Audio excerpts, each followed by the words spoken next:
Okay, I'm back with another very aesthetic view and a linen shirt as well. So I'm currently in Katakolon in Greece. I just got here a few hours ago. I'm in a cafe, but the view that I've got is just absolutely stunning. Look at this. It's absolutely incredible. It's very panoramic as well. It goes all the way around there. I felt like doing a big picture kind of video because I'm aware that a lot of my content is educational and it's kind of like got an agenda to it, whereas this one is very impromptu.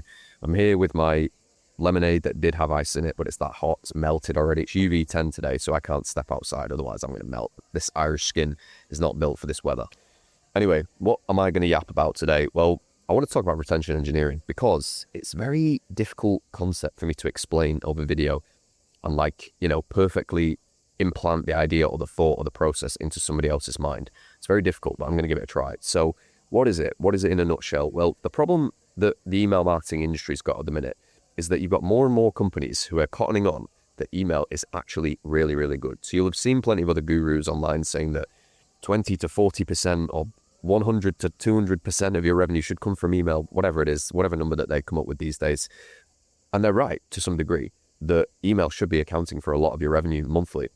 The problem is with more and more brands that are doing this, the inbox is getting very crowded, very generic. Now, do you remember back in 2016 where if you would run a drop shipping store or you'd run any kind of e-commerce brand that had even just a smidge of being like kind of refined and kind of targeted, it would just blow up. It would get sales like clockwork easily.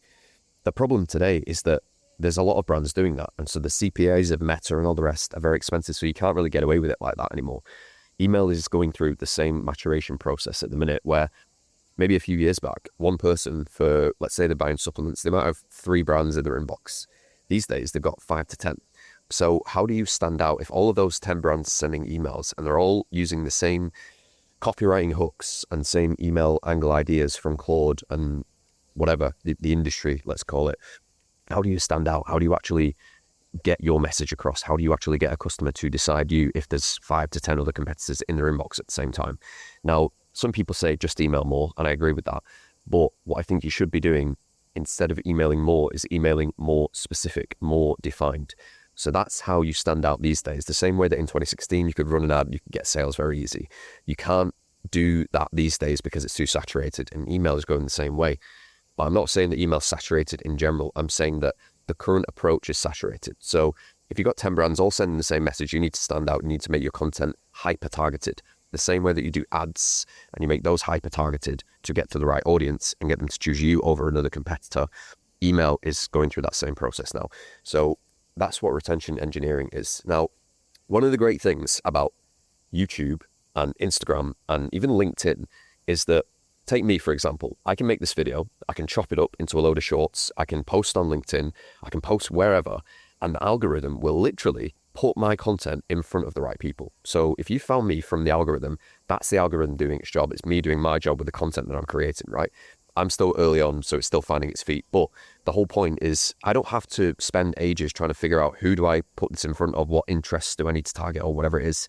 Maybe I'll put a few tags on this video, but at most that's pretty much it. Hashtags, maybe something like that. You don't really have to make effort to find the right people. The algorithm does it for you.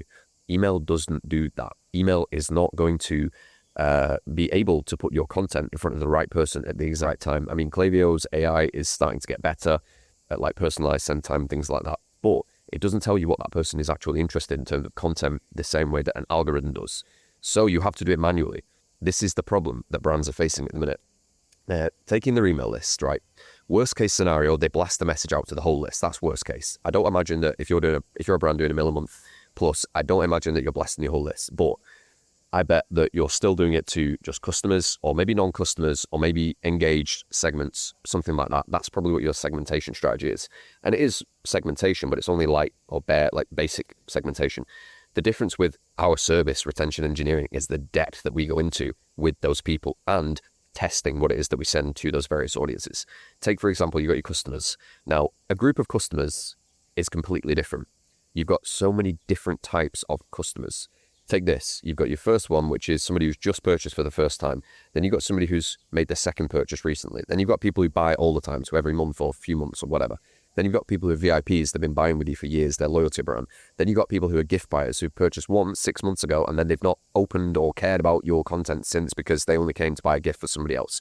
These are all completely different segments, and yet most brands these days, if not all of them, are using very high level segmentation. So people know not to send to your whole list, but they're not going into enough depth on customers, or even better, where the most opportunity is that I believe lies in your email list, non-customers. People treat those people like they're just one group of people who've never ordered, but it's just not true. Sometimes you've got people who come to your list and they've browsed around, they've had a look and decided it's not for them, but they've stayed on your list.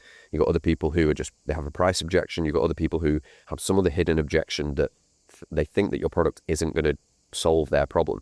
I always say this all the time. You could give some non-customers on your list 99% off and they still wouldn't buy because they don't know if your product solves their problem. And so you can give them 99% off. You could even give it away for free. I've tried doing that before and it doesn't work because you've not nurtured, you've not educated, you've not convinced them that your brand, your product is worth their time. It's as simple as that.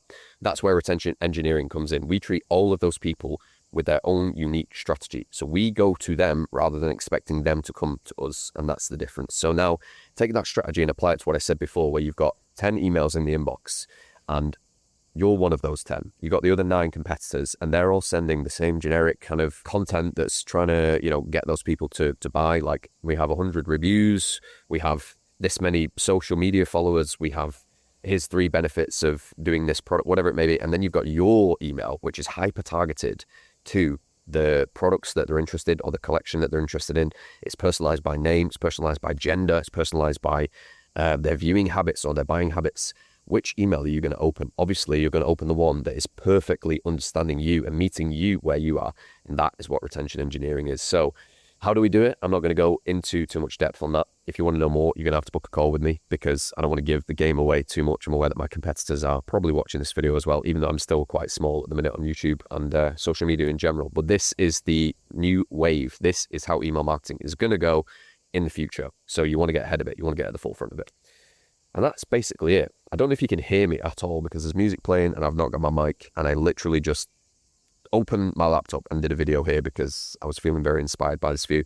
But that is retention engineering in a nutshell, and that is where we're going and hopefully where you're going as well. It's where you're going to have to go in the next few years as more brands get into it, as AI takes over, comes up with more of these generic angles and, copy that's getting a bit samey. I'm hearing that Claude, it's currently July, I'm hearing that Claude, the copy for Claude is now going downhill, and Claude is apparently not as good as ChatGPT, but a few months ago, the reverse happened. So can we trust AI these days? Like, is AI actually reliable, or do we constantly have to keep switching between those two as they continue to outcompete each other? I don't know.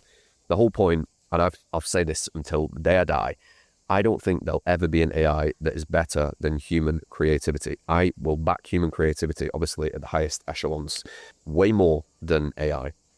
And the main reason for that is when you think about these innovations like the light switch or Henry Ford's the best example for this, where if Henry Ford asked the people what it is that they wanted, they would have said faster horses, and he would have never invented the car.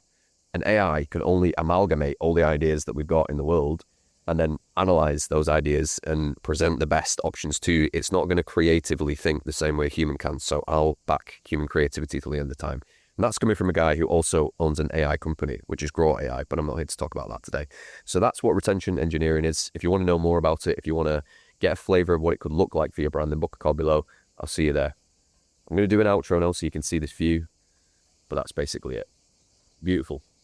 Anyway, that's it. That's the video. Thank you for watching. Book a call below. See you there.